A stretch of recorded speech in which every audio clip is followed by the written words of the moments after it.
फलटणमध्ये महिला डॉक्टरच्या आत्महत्येप्रकरणी विद्यार्थी युवक काँग्रेस आक्रमक झालेली आहे। विद्यार्थी काँग्रेसकडून पुण्यातील गुडलक चौकामध्ये आंदोलन करण्यात आलेले आहे। महिला डॉक्टर आत्महत्या प्रकरणी सीबीआय चौकशी करा, तसंच आरोपींवर कठोर कारवाई करा अशी मागणी यावेळी करण्यात आली आहे।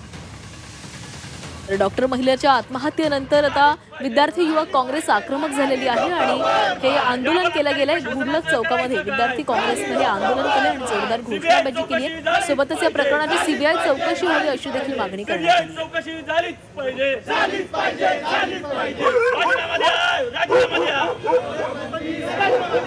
राजीनामा द्या, राजीनामा द्या, राजीनामा द्या, अरे राजीनामा द्या, राजीनामा द्या, संपदा ताईला न्याय मिळालाच। झालेली घटना अत्यंत गंभीर आहे आणि स्वतः पोलीसच जे रक्षक आहेत ते जर भक्षक होत असतील तर न्याय कुणाकडे मागायचा? गेल्या 6 महिन्यापासून ती पीडिता न्याय मागत होती आणि पोलिसांनी त्याकडे दुर्लक्ष केलं। त्यामुळे कुठेतरी निष्पक्ष चौकशी होण्यासाठी सीबीआय मार्फत चौकशी झाली पाहिजे।